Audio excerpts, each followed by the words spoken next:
Years of experience serving the same community we all grew up in, Turner's Fine Carpets must be doing something right. They serve Yucaipa and all the surrounding areas of the Inland Empire. You can find Turner's Fine Carpets of Yucaipa on Yelp. For a direct quote, Turner's is located at 35168 Yucaipa Boulevard in Yucaipa, just above California Street, or at 909-797-6100. That's 909-797-6100. Or Google Turner's Fine Carpets of Yucaipa.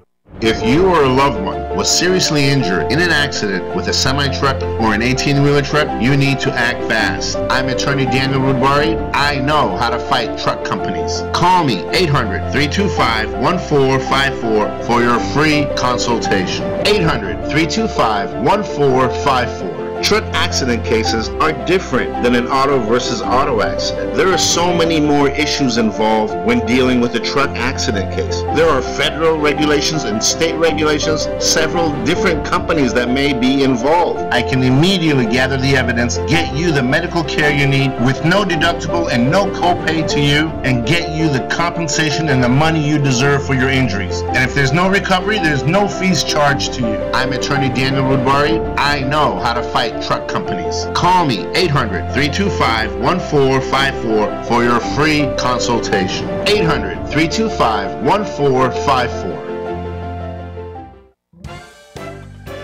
It's time to shop in the cool, relaxed comfort of the Tri-City Shopping Center in Redlands, conveniently located on the I-10 freeway between the Alabama and Tennessee exits. Bring the kids too and watch them play in the only indoor fun center, High Five Indoor Playground, where parents are welcomed on the playground. Birthday celebrations are encouraged, so make plans for some great fun at the mall. More reasons why the Tri-City Center is called the Mall with a Heart. This is KCAA.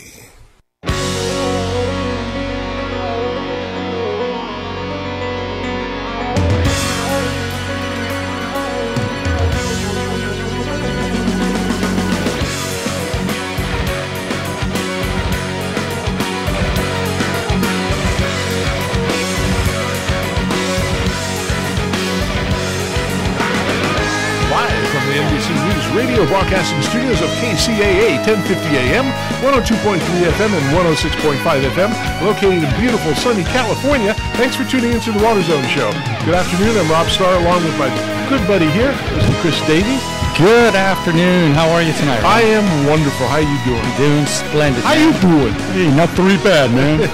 So it's a busy week. We had a retirement party, not for us, for our boss, and I think his last day's tomorrow. Is that correct? It is the 15th. Yeah, 33 years at Toro.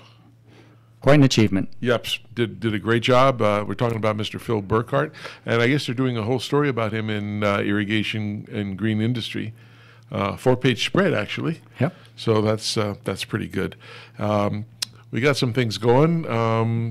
Somebody's supposed to be calling in here shortly, but they haven't done that yet. So we always got to ad lib here for things to do. I know that I've been reading stuff. Chris Austin is off tonight. She is. She's up in San Francisco. She's at the Governor's Climate Conference. Wow. So up in Berkeley, right? So Yep. so she's busy today and the rest of this week. Yeah. Hey, I heard some of the experts are saying that they're still woefully unprepared. California is still I can't even talk today. It's too much Coca-Cola here. Talk much? New lips? New lips. There we go. Still woefully unprepared to weather the drought. They still think we're going to be seriously in a drought. Yeah, we'll have to see because there's two sides to each coin. And if you look at the weather mavens, speaking of mavens, they're predicting an El Nino with the high ocean surface water temperatures that were recorded this summer. Yep. So, hey, you know what? If I could predict the weather, I'd know lots of stuff. Yeah. You know who should we call? We can't do it today, but you know who I'm thinking about. Yeah, I do. And he's on an NBC affiliate. He is. And you want to say who it is? I don't. I'm going to let you have that. Well, it's not Hal Fishman because he was on a different channel. Yeah, I don't think he's still alive, is he? I don't know about Hal Fishman. I think so. You think so? Yes, but we're talking about another gentleman to see how he's doing on our show recently, and a well-known weather celebrity in Southern California. And he was a comedian, too. Yes, stand-up. You know his name? Fritz Coleman. All right, buddy. I was going to give you a clue. Make me say I thought that. you and I were having a senior moment. We couldn't remember the name, and we're trying to throw it back and forth to the other person. Oh man! Yeah, well, senior moment. Yes, I'm into the hereafter these days. I like my thing when I said yesterday. When do you know it's time to retire? And you and your teeth sleep separately. Yes, when you and your teeth sleep separately. As I said, I'm into the hereafter. I go here and I go there, and I'm going to go. What am I here after? Oh. The beer. Senior moment. Senior moment. Anyway, I think, do we have a caller? I guess we lost it. No, don't have it. Anyway, so I guess we're still waiting to see if there really is going to be another drought, and I guess there always will be sometime in the future. And, I see lots of arguments about water. And we were talking about having a question and answer with both our California gubernatorial candidates, Newsom and Cox. And, I had contacted Cox's office, and they said, well, okay, that sounds okay, but what does Newsom say? Newsom doesn't answer.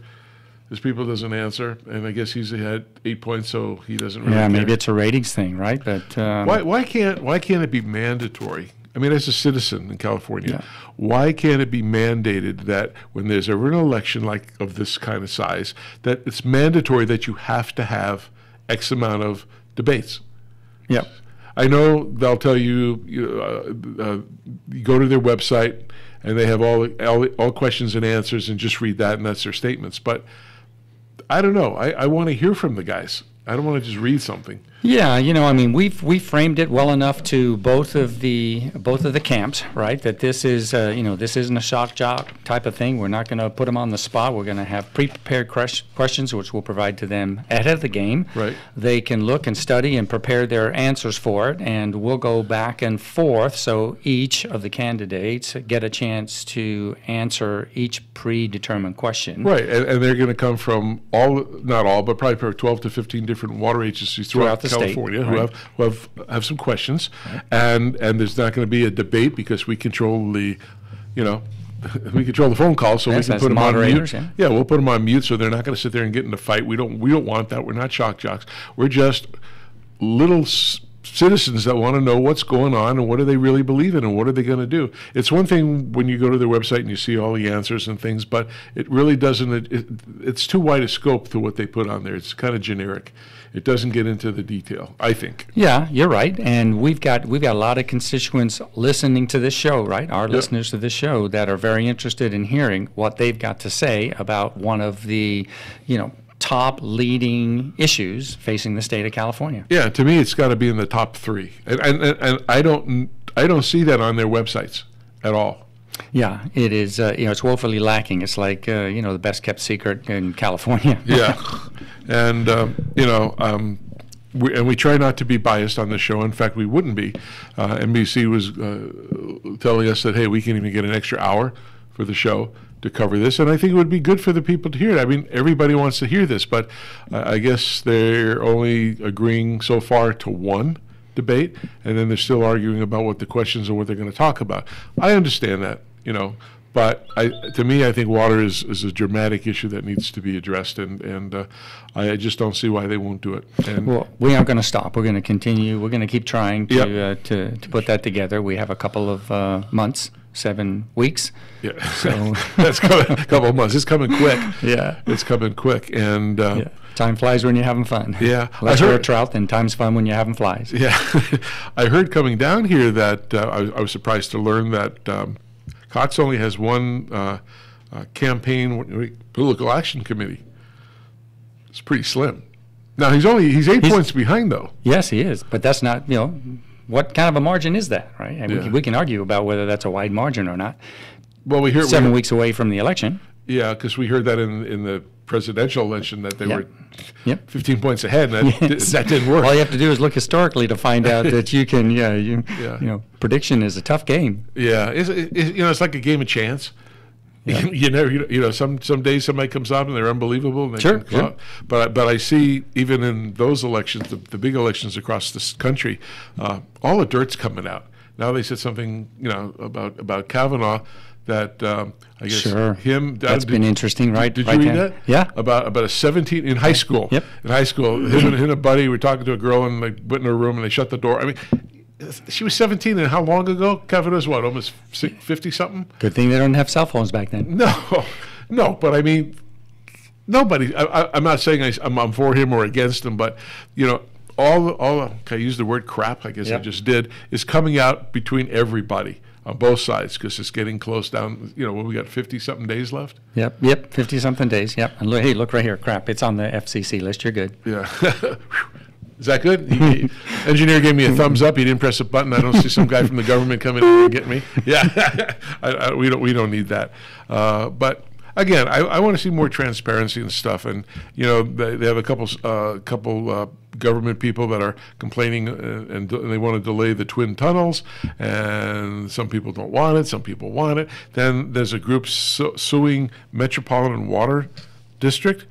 Because they plan to have rate hikes to pay for the water fix project. Yep. So there's a couple of organizations that are filing a lawsuit about that. So that's going to happen. So it's some watchdog sue Metropolitan Water District over Delta Tunnel financing. And it says the Water District of Southern California's approval of $11 billion to fund the twin Delta tunnels. The group claims MWD's financing violates the taxpayer protection provisions of the California Constitution enacted by voters in Proposition 26 and 13. MWD's decision to pay for most of the massive tunnels project while receiving only part of the project's water would result in ratepayers and taxpayers. Wow, so we're going to pay more tax. Hey, isn't that a surprise? And then they got a thing. Color me startled. Yeah, then they got a thing here. Download the lawsuit. Like it's probably 300 pages of stuff to do. So I don't know. Yep. So anything else new on the water world with you? Well, I think that the thing that I was interested in this week, and it's too bad that Chris Austin, the maven and purveyor of Maven's Notebook, is not here to discuss that, because I was looking forward to posing this question to her. But there was a report this week on a lot of work scientists are doing with growers, right? Not just here in the Central Valley, but also in Florida. This article was actually out of Gainesville, Florida, where scientists are working with growers to encourage the use of alternatives to fresh water, right? So we talked about that up in the Bay Area, where you've got brackish water, and in the Delta, and the same applies in the St. Johns River area, northern Florida, Gainesville, that type of area. So, my question was going to be, and I answered it already, what constitutes alternatives to fresh water, right? So in looking it up, there's 3 different definitions. The first one was of course, what you'd probably think, and that was treated domestic wastewater, right? So we know what that means. We've had that as a subject on our show before, and several guests that have talked about it. The second was brackish and surface water that's available from local sources, and there's ways to treat that so that it can be used in agricultural use and landscape use. And then the third one, which was the surprise to me, was subsurface water sources that don't meet regulatory standards, right? So subsurface stuff, groundwater and things like that, I've just had this perception in my mind for years that subsurface water, groundwater, anything that was pumped out of a well was immediately drinkable, right? But not true. Well, you got pesticides and all kinds of other contaminants that seep in, and how are you going to get them out? Yeah, you got to treat it. Yeah, right. So there's a lot of concerns, right, in this article, and it's a big article to talk about for a while. But the growers were coming back and saying, well, there's a lot of risks here. Like, how do we know we're not transferring pathogens, right, from that water into the crops, right? And so you've got professors and biological engineers and University of Florida food and agricultural scientists all working on it. I just thought it was a fantastic read, and I wish I had more time to read about it, but I did enough. Well, it's actually perfect because our guest, who's hopefully going to call in a few minutes, is the CEO and Executive Vice President of the Florida Nursery Growers and Landscape Association. Boy, do you know how to tag a line. The segue was intentional. You're it. but we're waiting for his call, too. So the first gentleman we were waiting for is a gentleman named Tom Love. He's the general manager of the Upper San Gabriel Valley Municipal Water District. And we have a commercial that we did with him the other day. Actually, not with him, with one of the board members. And maybe in lieu of him having difficulty calling in, maybe our wonderful engineer can play that one commercial. Because they're having a water fest that we're sponsoring. Yep. And we're also going to be out there to do live recordings and stuff for the show. And so anyway, can we play that? Okay, so here we go. Are you interested in free water efficient appliances, native plant demonstration gardens, water tastings, raffle prizes, food trucks, and more fun activities? Well, Upper San Gabriel Valley Municipal Water District has the perfect event for the whole family. Stop by Waterfest on Saturday, October 13th at Arcadia County Park from 10 a.m. to 2 p.m. Waterfest is an annual water conservation event to celebrate our most precious resource and learn about the importance of water efficiency. Visit upperdistrict.org for event details. See you at Waterfest on Saturday, October 13th.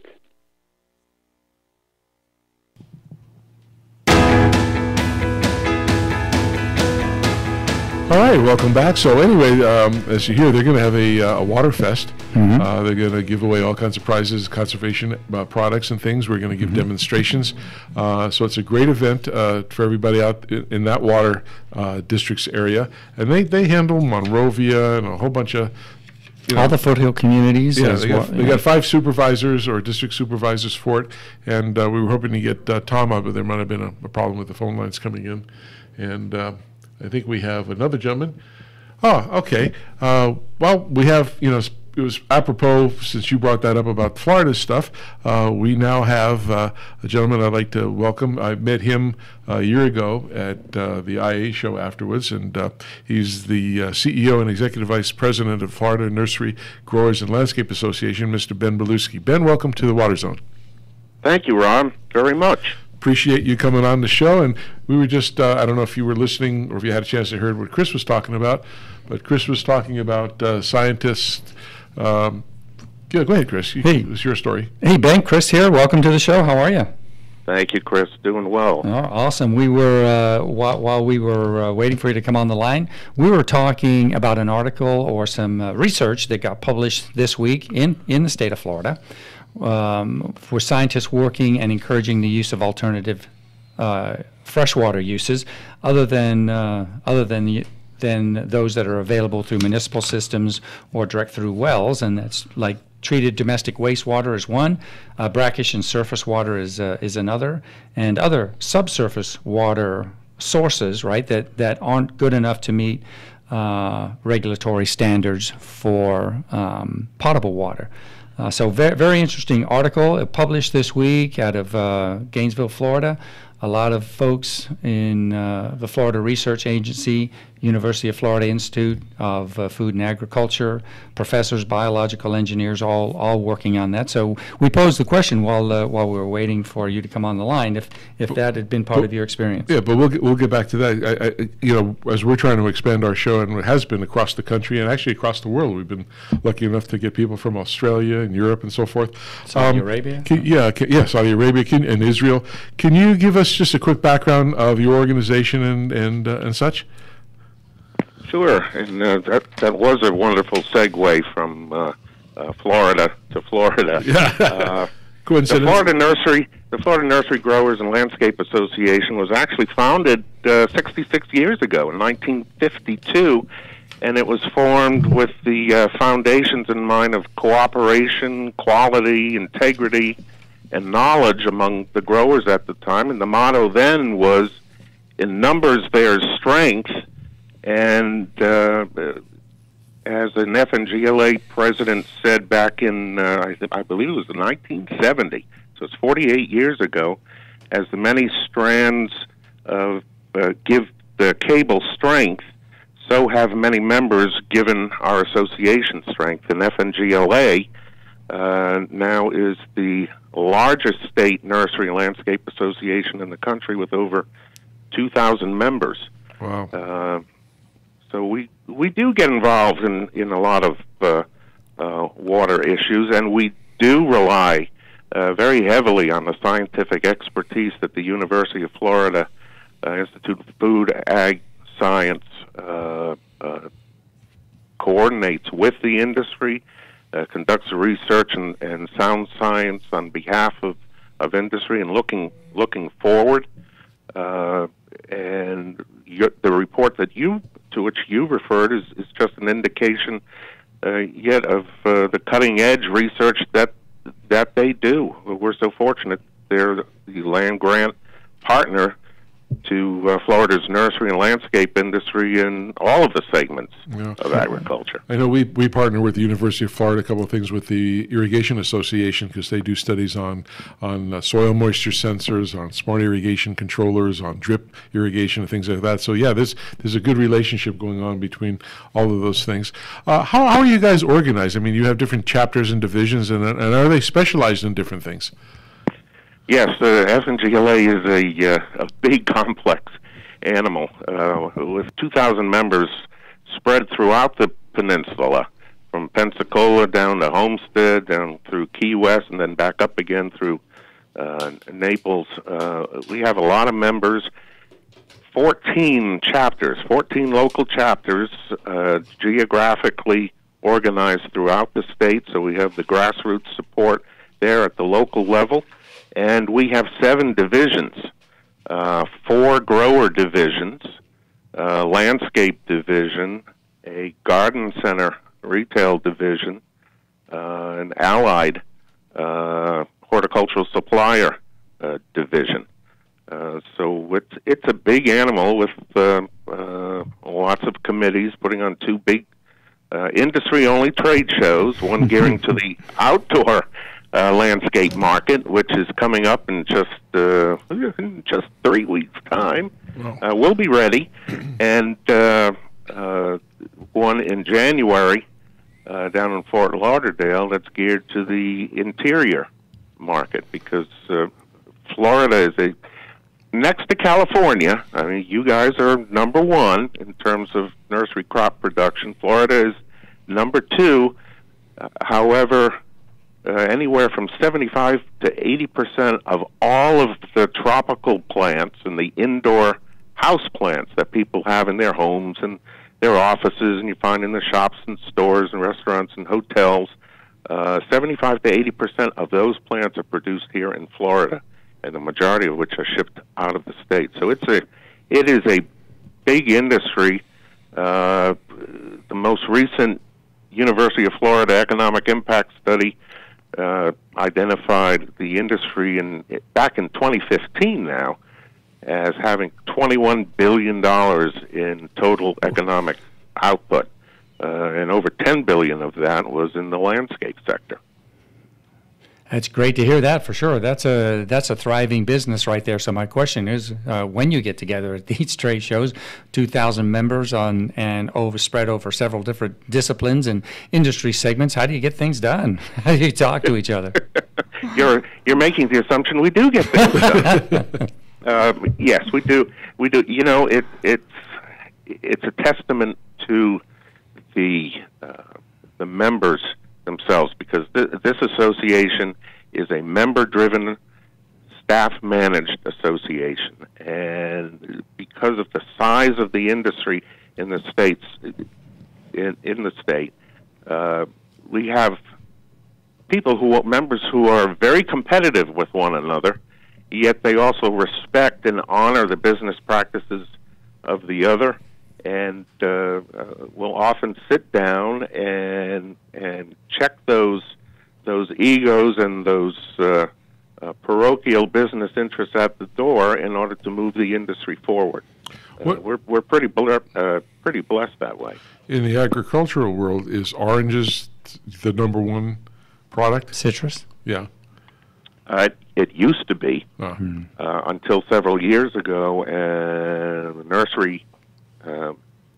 nursery sector overtook citrus And unfortunately, with citrus greening, that has decimated, the citrus industry substantially from back around 2004, when the citrus industry produced 240 million 90-pound boxes of citrus.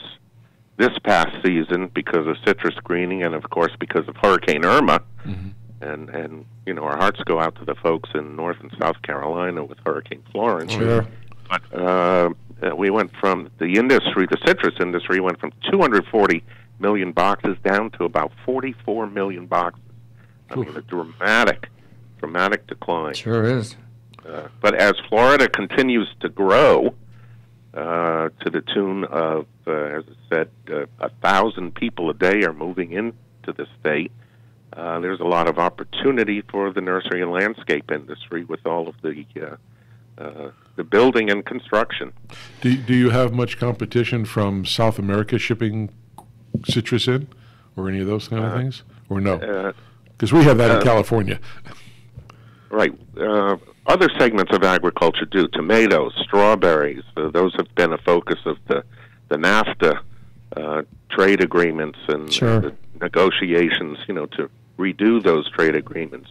But the nursery industry has not been affected so much because there is a federal quarantine on the books. It's been there for decades that recognizes the plants that come in soil. The soil is where all of the the pests will hitchhike in, and we don't America doesn't need any more invasive or exotic pests and plant diseases. So we're blessed that way. We do have a number of growers in Florida that do have offshore operations that bring in bare root material and starter plants. Oh, good. Where are they at? Where are their offshore operations? Are they in the Caribbean or? A lot in Central America. Central America, yeah, that's what I thought. And the Caribbean, yeah. And the Caribbean. And those folks, do they come to those to the meetings and the organized trade shows that you guys have on? Yes, Chris. In fact, our Tropical Plant International Expo, which is held in Fort Lauderdale in January, attracts buyers, exhibitors, and buyers. This past January, it was from 54 different countries. So it's the industry has really become an international industry here in Florida. So you also said there's another event coming up in about 3 weeks. Is that in Florida too? I can't remember what you said that was, but it was outdoor versus indoor, right? Right. That's the landscape show, and that is held indoors, but it's geared to the the exterior landscape market, and that's held here in Orlando. Okay. And that show will attract 7,000 plus industry professionals, and the one in Fort Lauderdale will attract another 6,000 plus industry professionals. And except for some of the exhibitors in the horticultural supplier categories that may overlap in both shows, it's indicative of the split personality that Florida has with the tropical indoor plants and the outdoor landscape plants. It's a wonderful situation to be in. Well, I've been to the landscape show down there, so I didn't mean to act so green about it, if you pardon the pun. But I know that a lot of manufacturers, also irrigation manufacturers, attend that trade show, as do the distributors, local distributors in the area as well, right? Absolutely. And in fact, about a year and a half ago, recognizing the growing population pressure here in Florida and what that impact may have on water supply and water availability, we set up, FNGLA established a landscape irrigation committee, which is actually comprised of representatives of manufacturers, distributors of irrigation systems and components, as well as irrigation contractors and landscape contractors, and everybody around the table trying to get ahead, stay ahead of the curve, and be very proactive in promoting some policies that that will maximize landscape irrigation efficiency and achieve water savings for Florida. Do you? How far back does that show go? In fact, let me broaden that question for you just a little bit, Ben, because I think that you mentioned in doing a little introduction about FNGLA when it started, but can you go back and give us a bit of a broader history on the organization and a bit about its roots? Sure. It goes back a lot further than I do. I'm I'm here 20 years, but the so you started when you were 9. Right. I was in Washington D.C. and came to Orlando, and the line that I've used for years, I went from Disney World on the Potomac to the real one, and I'm glad I'm here. I love that. Yes.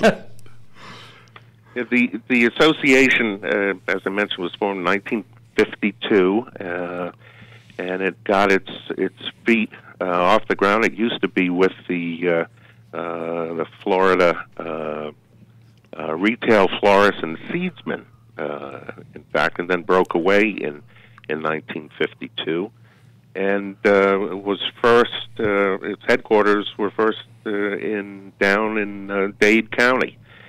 And then around 1970 or so, the headquarters moved from Key Biscayne down to across to Tampa, and then over here to Orlando in the late 80s. The association actually purchased the Tropical Plant Show in 1981. And it had been held in North Miami Beach by a small group of industry leaders in that segment, and decided they wanted to sell it to the association so the association could broaden its mission on behalf of the industry. And so TPIE, the Tropical Plant International Expo, has really been going on under the FNGLA umbrella since 1981. So that is, 37 years? 37 years, yeah. Right. Let's see. As far as the landscape show, you're testing my memory. You're doing good so far. Real well. Yeah, my daughters say I don't have much of a memory left anymore, but no, that's selective listening. That's right. That's what I tell my wife. I'll have to use that line. The landscape show has been going on, well, at least since that time. I know that in Orlando, it's been going on for some 35 plus years, and it dates back earlier than that. And of course, last year we canceled the show only to reschedule it because of it hit during Hurricane Irma. Well, yeah. Well, I mean, that's certainly a very distinguished history. So I think what we're going to do now for our NBC affiliate stations is we're going to pay a bill, but we'd like you to hang on the line, Ben, because we want to come back. We'll talk a little bit about what you see or what the organization FNGLA sees as some of the current and future water challenges in the state of Florida, and just talk a little bit about water use in general, sustainability, and some other conservation measures. Will you be kind enough to stay with us for a couple of minutes? I would be happy to. You've given me all the easy questions. Now the hard one. So far, now you can think about it. Yeah, no surprises when we come back. Okay, we'll be back. We're just going to get a word from our sponsors, Weldon and Site One Landscape Supply. So stick around for the second half. We'll be back in just 2 minutes.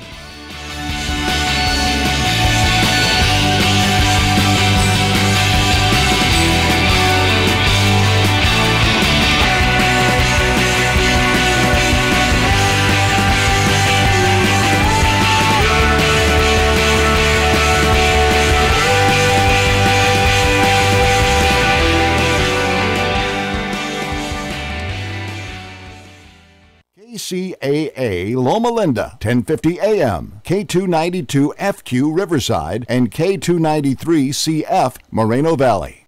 If you knew there was a pipe cement that works better than the one you're currently using, is better for you and the environment, and costs the same or less, would you buy it? Oh, no-brainer, right?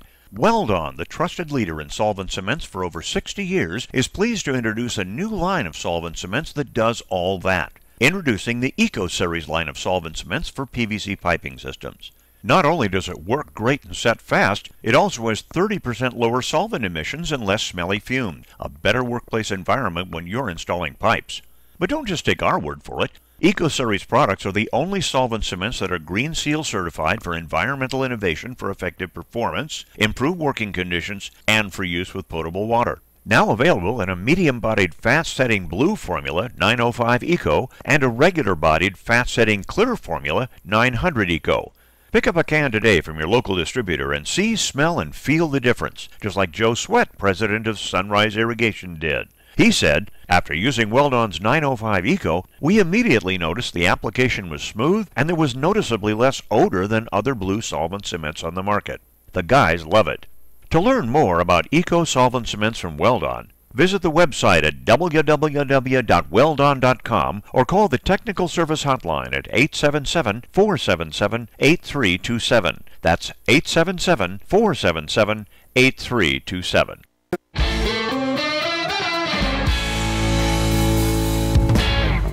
Let's talk drought stress.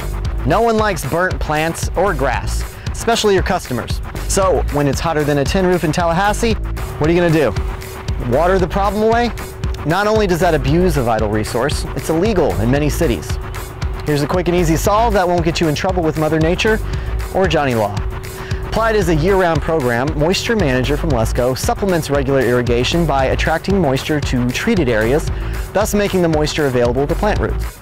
This maintains wettability between waterings and rainfall, allowing soil to accept water as it becomes available, and making the water more accessible to the plant roots. Boom!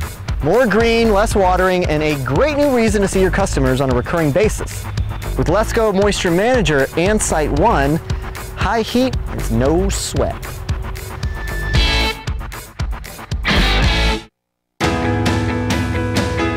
Hey, and welcome back to the second half of the Water Zone. Now it's time we have to get serious and put on our radio voices. Get ready to rump. No, we won't do that. So we're here with Ben Belusky, and he's the Executive Vice President and CEO of the Florida Nursery Growers and Landscape Association. I want to get that correct. And that 3 times fast. Yeah, I did pretty good. Pretty good for an old guy, right? So what we kind of want to ask you is just things that we were just mentioning earlier. How you got issues in Florida as we do here in California, but how are some of the current and future water what are the challenges for current and future water issues in Florida? What are some of the challenges that you guys see that's going to happen and influence not only the industry but the whole state of Florida? Can I delay while I look for my radio voice? Oh, sure. Go right in. Oh, go right. Actually, you sound better than us. Yeah, you sound great. So we want to know if you'll fly out here and do the show next week for us. Not before our landscape show. How's that? Okay, that's fine. I want to just, if I could, just take a quick second and congratulate you guys and the Water Zone for being recognized with a commendation from the United States Senate just a few weeks ago for your dedicated efforts towards promoting water conservation. And that's quite an honor, and we salute you and all that you're doing to promote good stewardship. We certainly appreciate it, and we're very humbled to receive that. I know, when we started the show, our marketing department wanted us to promote our products. And I said, I don't want to do that. I don't want to make it an infomercial because people will turn it off. And we strictly started with California water news. And then over the couple of years, we all decided, because I have a team here, that we're going to expand it to all across the country. And then we've had listeners and people from all over the world, so we've been very excited about that. We try to have a little fun and be natural. We're not shock jocks. We, believe it or not, have real jobs during the day. And where we don't use our radio voices. Yeah, no. we always say please and thank you, but we try to be a little different here on the show because we don't want to be boring. We don't want to make it a scientific thing where we're going to talk about 3 crystal phase lock loop dielectric resonating oscillators and go into those kind of things or hydrology stuff. I just got a new one of those, by the way. Just so did you? Know. Yeah. Did it hurt? But we want to have fun on the show, and we don't want to be boring, and we try to do stupid things, and we used to call people up and change our voices and do things, and it was fun. But again, I do thank you very much for that comment, and again, we appreciate. It's not us who make the show fantastic. I think it's all the guests that we've ever had on the show. I mean, from senators and congressmen and water agency people and people like you, and all kinds of things, and it just makes the show very interesting. I got to admit, I've learned a lot about the water industry, even though I'm in it. But talking to people like you, and I heard, like I said, I heard you a year ago. But there's a lot of things that people got to learn. You can always learn something new.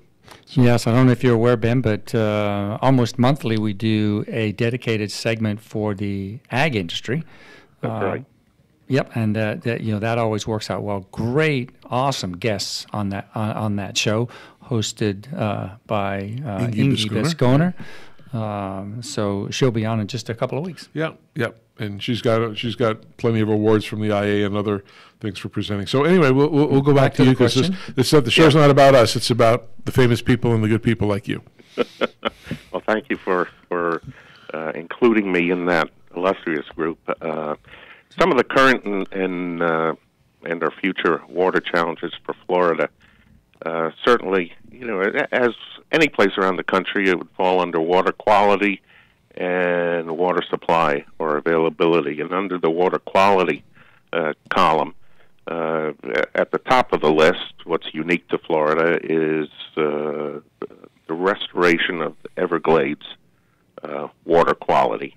That's certainly at the top. And then just below that is protecting Florida's natural springs. There are more natural springs here in the state of Florida than any place else in the country, and it might even be around the world. So that is a challenge as well. Saltwater intrusion, and I heard you earlier talking about brackish water, and saltwater intrusion, again,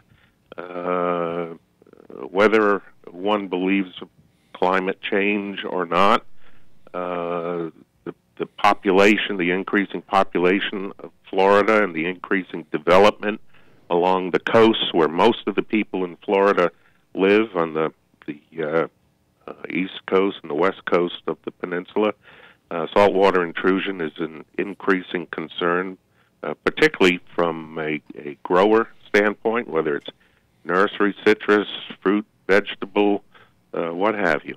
And then, of course, the whole issue of stormwater runoff, again, as the state becomes more populated, the urban, suburban areas, that's an increasing issue.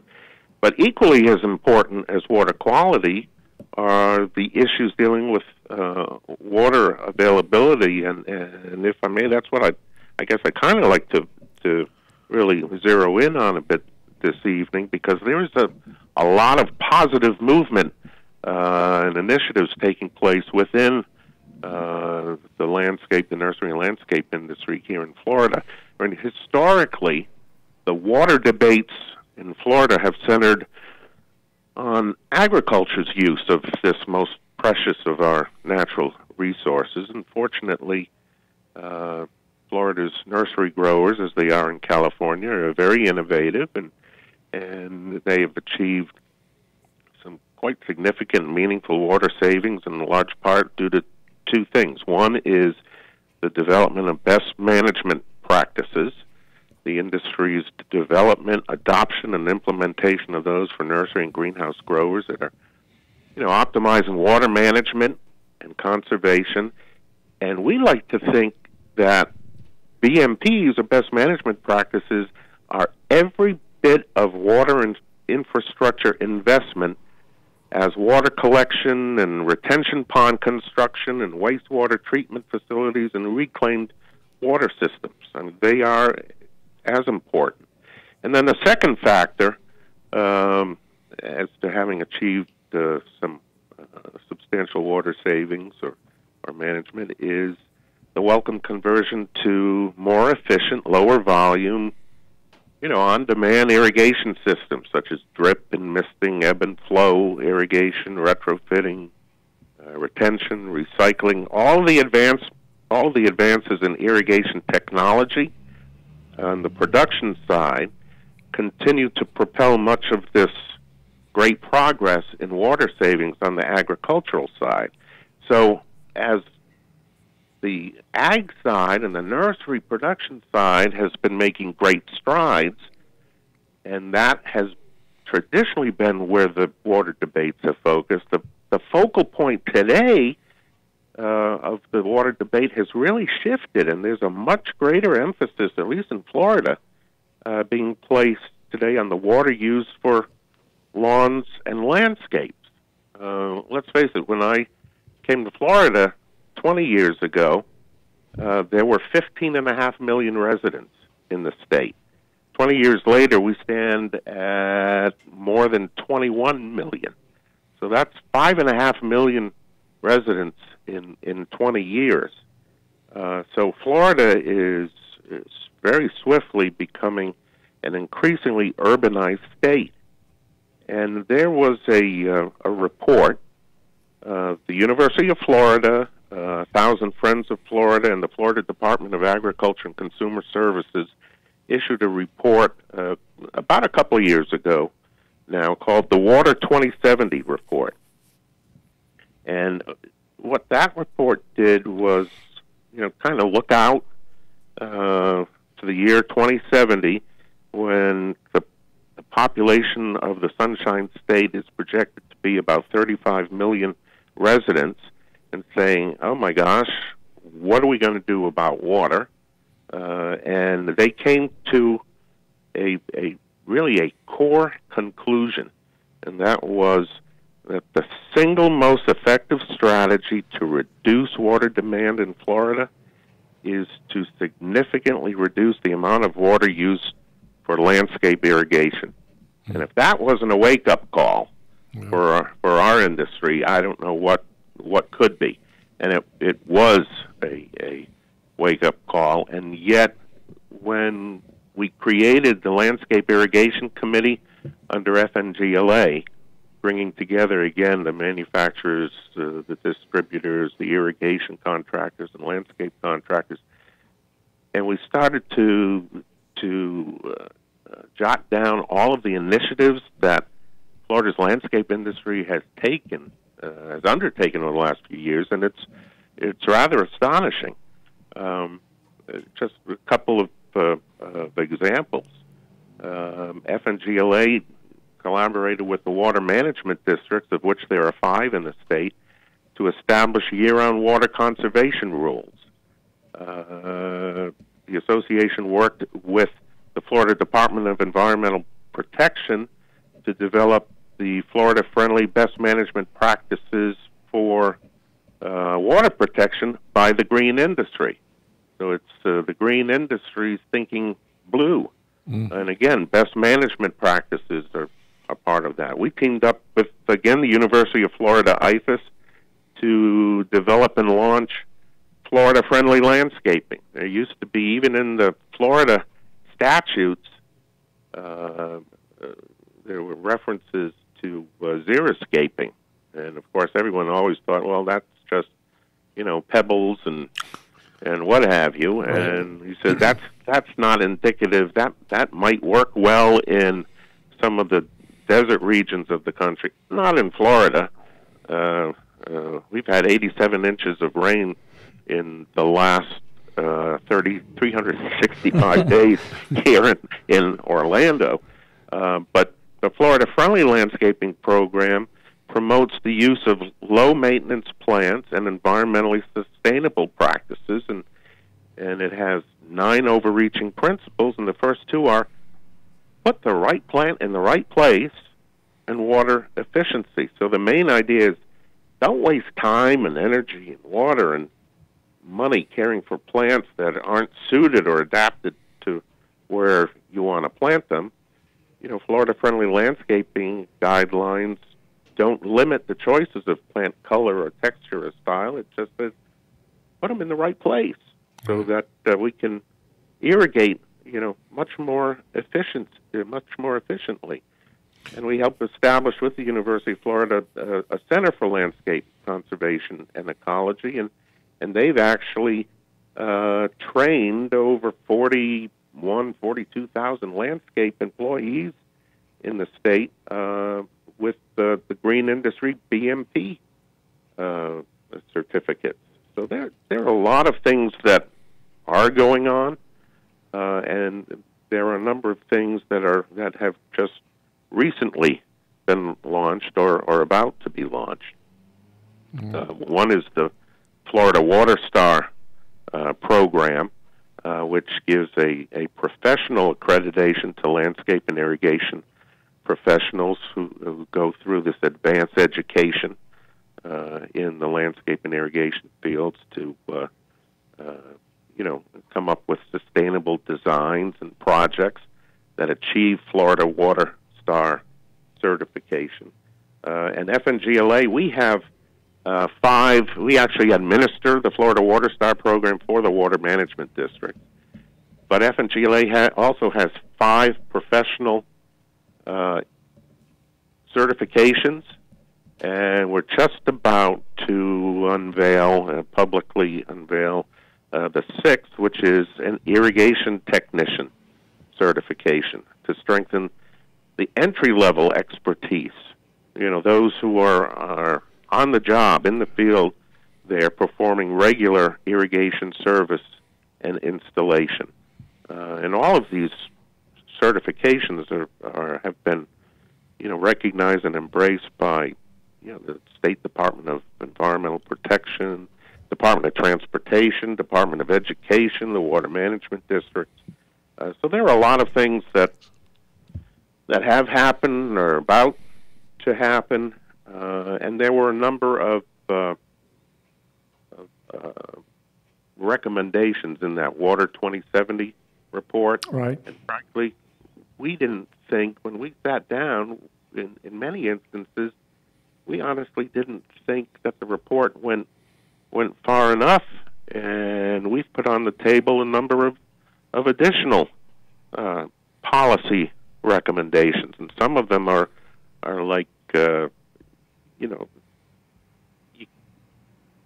so easy to think of, and yet for whatever reasons they're hard to embrace. But in Florida, to require irrigation zones for plant beds to be separate from the zones for lawns in all new developments.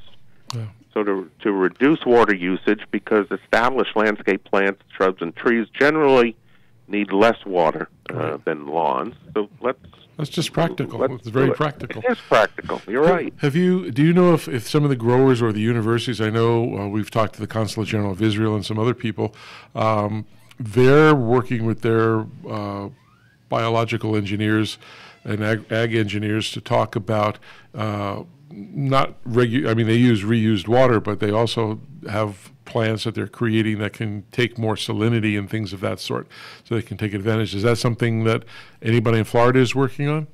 Oh, I'm sure, because the University of Florida, and of course you've got growers and breeders, around the country and around the world that are breeding new varieties of plants that are, easier to maintain. They may be more colorful. They may have different textures. They may be more pest resistant. Some folks like to say, all right, they may be drought tolerant. We like to say they're more water efficient. Right. So there are all sorts of breeding of new beautiful plants and shrubs and trees. Oh. Now, is there one more last kind of question? Is I heard from people at the Scott's Miracle Grow Corporation that they have a big program going on and doing things about blue algae. in Florida? Right. That's a big problem? I mean, we've seen pictures of alligators laying in this blue sludge. I mean, is it that bad up there? Because we're seeing it here in California. The alligators seem to enjoy it. No one else does. It is it's a sorry state of affairs. You've got two phenomena. One is the red tide, which is triggered by deposits coming through the Mississippi River Valley and then out into the Gulf. And red tide has occurred for decades and decades, hundreds of years. And then you have the blue algae, and that's been triggered by the U.S. Army Corps of Engineers, which has released water from Lake Okeechobee, which is really the primary source of drinking water for South Florida. And in releasing the water, it goes through, the tributaries and then on out, and it has caused this horrible blue algae. It has been an issue. The red tide and the blue algae in the minds of a lot of Floridians is no difference, but it really is entirely different scientific triggers to these phenomena. But it certainly has played an issue in the primary elections, which were just held a week and a half ago, and is certainly going to be ramped up as being an issue in the general elections, for state positions in November, 50 days from now. Hey, how can listeners contact your organization or you? What's the best way to do that? Because we can talk to you for hours. I'd love to go on for about 3 more hours with you. We got an NBC deadline coming up. Yeah, they have to do the news. Oh, thank goodness. Thank goodness for the NBC deadline. Yes. We are on the web, of course, at www.FNGLA for Florida Nursery Growers Landscape Association.org, O-R-G. And there's a wealth of information, resources there, contact info. If they want to email, it's info@fngla.org. Great. Hey, are you going to come out to the IA show in December? I will not be at the one in Long Beach, Rom. Okay. Hopefully the next one. So many different conflicts here in Florida. It was a great show here in Orlando a year ago. Yeah, well, we'll miss your voice because we're going to do a live show from there. So anyway, thank you very much on behalf of the Water Zone, Chris and I. We really appreciate you coming on, and hope everybody had a great time listening. And do check them out. They're a great organization, and Ben's an awesome guy. So anyway, to our listening audience, we'll see you next week, and because you can watch us live, or you can listen to us live, or you can disconnect us. So the most important thing to do for the week is to think blue. Good night, everybody. Thanks, have a good one.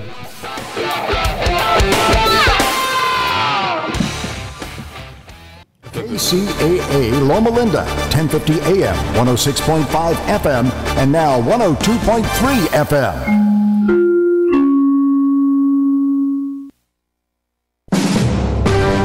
This is a special report from NBC News Radio. Hurricane Florence. The National Weather Service says Hurricane Florence remains a dangerous Category 2 storm as it nears landfall. NBC's Al Roker pinpoints the major concern. The big problem, Chris, going to be the storm surge. That's where 50% of people in hurricanes lose their lives. Florence is pounding the coast of the Carolinas with 100-mile-per-hour sustained winds and is moving northwest at 5 miles per hour. The eye should reach land tomorrow morning. Roker says many areas should prepare for flooding. Rainfall, Chris, we're talking generally from Myrtle Beach on up to about Cape Hatteras. We're looking at anywhere from 10 to 20 inches of rain, but could see isolated totals of 40-inch, unprecedented rain totals, and a flood threat until next week. Areas outside the main target region in South Carolina and Virginia could still see 6 to 12 inches of rain. Brian Shook, NBC News Radio. Now, here's a new concept: digital network advertising, where businesses display your ad inside their building. If a picture's worth 1,000 words, your company is going to thrive with digital network advertising. Choose your marketing sites or jump on the DNA system and advertise with all participants. Your business ad or logo is rotated multiple times an hour inside local businesses where people will discover your company. Digital network advertising. DNA, a novel way to be seen and remembered. Digital network advertising with networks in Redlands and Yucaipa. Call in the 909 area 222-9293 for introductory pricing. That's 909-222-9293 for digital network advertising. One last time, digital network advertising, 909-222-9293.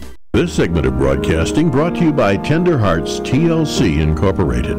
Tender Hearts, the helping hands for your loved ones, where they understand it can be difficult to find time in your already busy schedule to attend to all the needs of your aging loved one. Tender Hearts will be there for your loved one when you can't be. Tender Hearts TLC helps your aging loved ones stay in their home as they specialize in tender, loving, 24-hour service, including transportation to doctor's appointments, medication reminders, meal preparation, light housekeeping, and assistance with activities of daily living such as hygiene and grooming, orientation, and companionship. We thank Tender Hearts for their support of this station. Tender Hearts TLC, where they don't just care for your loved one, they give them tender, loving care. For more info, you can reach them at 909-528-9759. That's 909-528-9759 for Tender Hearts TLC. The Tri-City Shopping Center in Redlands is home to some of the best bargain shopping in the region. Citywear, Style for Less, and Dollar Tree, to name just a few. Friendly shop owners and staff are waiting for you to stop in for the many specials and bargains they're excited to share. The Tri-City Shopping Center is located just off I-10 between Alabama and the Tennessee exits in Redlands. Make it your home for all your shopping needs, and you'll know why the Tri-City Center is called the Mall with a Heart. Hey guys, this is Andrew Caravella. Just wanted to let you know that KCAA has a new listener line for all of you that have a phone. Now you can listen to KCAA in the grocery store, in the doctor's office, or when you want to pretend you're on the phone with someone just so that creeper will leave you alone. Call 720-835-3099 today and listen to your favorite KCAA radio shows. That number again, 720-835-3099. KCAA Radio, the station that leaves no caller or listener behind. Are you having trouble sleeping? Are you always tired and worn out? Is it affecting your work and personal life? Well, South Pacific Sleep Lab can help you out. South Pacific Sleep Lab provides a personal study of your sleep patterns. With their trained specialists, they will diagnose your sleep habits and will give you a prognosis for getting a great relaxing night of sleep. South Pacific Sleep Lab has locations throughout Southern California, including Fontana, and will provide transportation to any of their locations at no cost to you. To find out more, give them a call at 844-SAD-5050. That's 844-SAD-5050. South Pacific Sleep Lab. Start resting easy and sleeping sound today. KCAA. Jump off that exhausting hamster wheel and into balanced living with Dr. Marissa. Promise you joy in the mystery. Dr. Marissa, also known as the personal advocate to live, laugh, love, learn. Her life motto, don't die wondering. Take back your life with Dr. Marissa Pay.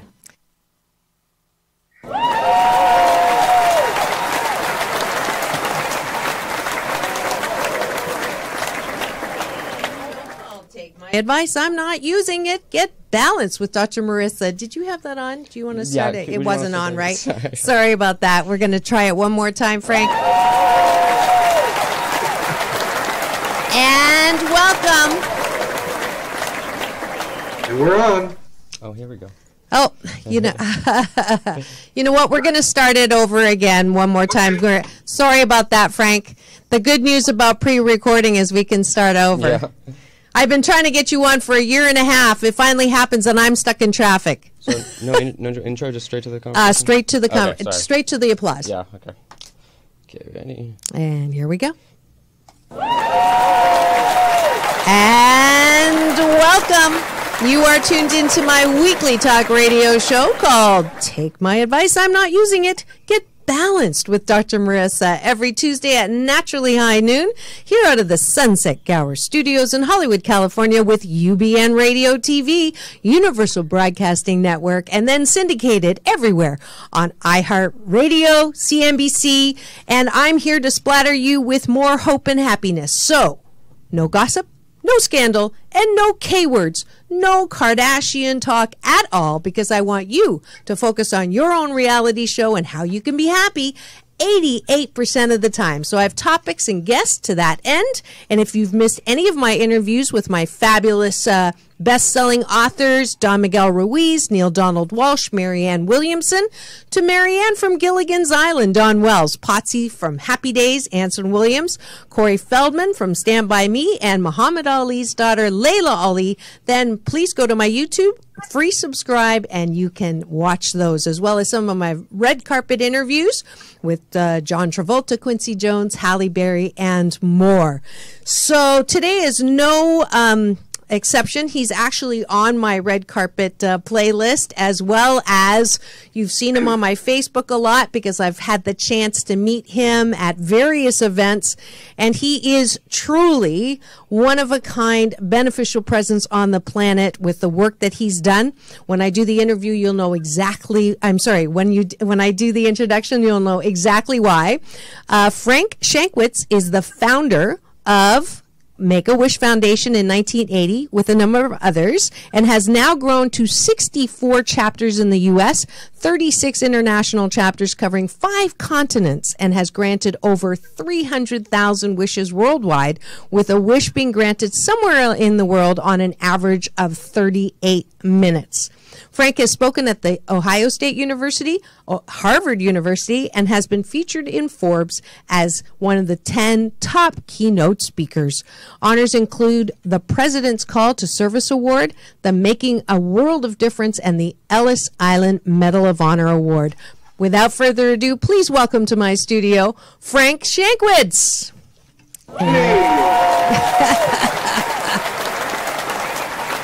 Hi. Happy to see you again. Oh, it's so good to see you, and I'm going to see you this week as well. So I am excited to always bump into you because the work that you've done and watching you sort of embrace the work that you've done and now all the exciting things that are happening, I'm so happy for you. I hope you know that and feel that. It's been a heck of a ride. I never expected it. So let's start with that. I was going to ask you, as a high school student at Prescott High School in Arizona, did you ever think or believe that your life would be what it is now? No, not at all. And even before that, I was raised very poor. We lived in the back of a car. We lived in tents. Wow. And when I was in grade school, in fact, my mother left me when I was in 7th grade. She said, I can't afford you anymore. But I had a little town in Sligman, Arizona. I had a mentor named Juan Delgadillo. In fact, he found a Mexican family that I could live with for a couple of years. And he taught me the purpose of giving back whenever you can and changing those negative things into positive things. And I just always appreciated the words that he gave me. And he also taught me the work ethic, the character, the integrity. And as I moved on to high school, because you said Prescott, Arizona, I kept that with my coaches, again, mentoring me, helping me. And then my employer, I worked all through high school, would just give me that, again, that work ethic, and it led to several promotions. By the time I graduated high school, and I had rejoined my mother at that point, that I was making more money than she was and able to help her. Even though we didn't have a good relationship, she was still my mother, and I was able to help her. Wow. I've never, in all the years that I've known you, I've never heard this part of the story. That is even more amazing, because I think some people think that, you're well off, and so you start a foundation to give back. But that is not the story at all. So no, not at all. Not at all. It's a very poor existence. And then following high school, I went to the Air Force, again, because of the work ethic that Juan Delgadillo taught me, advanced right away. I was in Air Police, as they call it, but selected for several honor guards throughout the bases I was stationed at. And my most thrilling moment, I love world history, especially World War II, and follow Winston Churchill and his adventures quite excessively. Mm-hmm. And was on his honor guard, selected to be one of the on his honor guard when he was buried. And it just such a thrill in my life. Did you ever feel like, why me? I don't feel like it's not fair as a child growing up in that kind of a setting? And you said not that at all. Not at all. I was always thankful for everything that happened. And again, Juan Delgadillo it's mentioned about giving back. And people in town would feed me. They would bring beans and tortillas. They would help me out. And I was working as a dishwasher starting at 10 years old. But he said, Frank, when you can, give back. And that wasn't a popular term in the 50s. Juan, what do you mean give back? I don't have a thing. Right. Frank, you don't need money to give back. You can give back your time. An example, look at Mrs. Sanchez. She's always bringing you beans or tortillas. Look at her yard. It's full of weeds. You can go clean up that yard. Look at Mr. Ortega. They've got an old wrecked caboose from the Santa Fe line, and they're trying to make it to their home. You can help them. They're trying to paint that. You can go over and help them do that. Wow. You can give back your time. Well, now I know why good things have happened to you, for sure. So tell me about the first wish. So what was going on? Some people may not know the whole story. I know most of the story, but I think it would be really interesting for our listeners, if you don't mind, one more time. I'm sure you get asked this all the time. But I'll give you the condensed version of it. Okay. And this was the inspiration for the Make-A-Wish Foundation, not the first wish. Oh, in okay. 1980, I was a motorcycle officer with the Arizona Highway Patrol. And in fact, in the late 70s, there was a television show on NBC called Chips. That was very popular with the children. And Chips was about two California Highway Patrol motorcycle officers, Ponch and John. And for that age group, 7 to 14 or so, they just loved this show. And we would go, I was on a 10-man squad, worked the whole state of Arizona. We would go into towns, 2-man team, and our equipment and uniforms almost looked identical to California Highway Patrol. In fact, we initially trained in Sacramento with CHP. But now as we rode into town, the kids all of a sudden started to be yelling, hey, Ponch, hey, John, and waving. And it was a great PR thing. We started going to the schools, talking about bicycle safety. Okay. And it just, again, a great PR thing. And then in 1980, our department was formed about a 7-year-old boy named Chris who had terminal leukemia. And his heroes were Ponch and John from that television show, Chips. And he told his mother, when I grew up, I wish I could be a motorcycle officer like Ponch and John. Her family contacted the Highway Patrol, said, is there any way he can meet a motorcycle officer?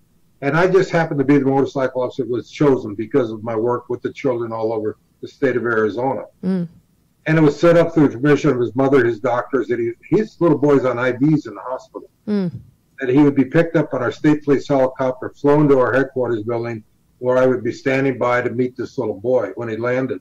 And I had no idea what to expect. He'd just come off IVs, Marissa, and I figured our paramedics are going to help him out in a wheelchair or carry him or something. Right. The helicopter lands, door opens up, out jumps a little pair of red sneakers, runs over the motorcycle. Hi, I'm Chris. Can I get on your motorcycle? Of course you can. Now, he had watched Chips so often, he knew every button and switch because our equipment was identical. This is a siren. Here's a red light. I turn it on. This is what's in your saddlebag. It's the same as Ponch has in his. We're just having so much fun. Oh, that's so beautiful. And I'm looking at his mother, and she's crying, and I mean really sobbing. Yeah, I couldn't understand that. Then it dawned on me, she has her typical 7-year-old back. He's not in a hospital. He's not dying. He's just having fun. Right. And we were allowed to take the kids on a ride on a motorcycle in a parking lot during those years. And I asked Chris, you want to go for a ride on a motorcycle? He got very nervous, very serious. No, his voice shook. And I said, well, I don't understand. You just rode on a helicopter. Right. And he looked at me and he said, helicopters have doors. And we learned that doors were very important to Chris. Motorcycles didn't have doors. Oh, that's then one of our sergeants came in a squad car. Do you want to help drive the squad car? Turn the red lights and siren. He jumped on the sergeant's lap because obviously the car had doors. And ran in the parking lot was so much fun as he's chewing bubble gum. And he blew this big giant bubble. And I looked at his mother and I said, there's our little bubblegum trooper. Oh. He got a kick out of that. In fact, she wrote a book titled The Little Bubblegum Trooper that I think is still available on Amazon today. Oh, that's great. I think my fabulous sound engineer just found a picture of that exact shot. He did. But Chris went on that day to become the first and only honorary Highway Patrol motorcycle officer in the history of Arizona Highway Patrol, complete with his own badge, his own smoky hat, helmet.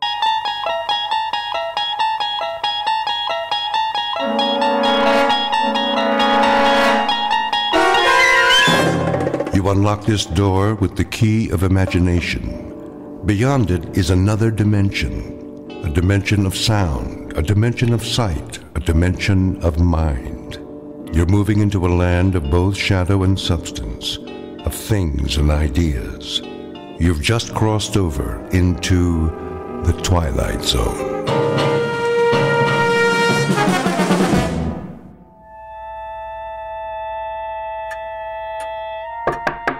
Grandpa, shall I keep your dinner warm for you?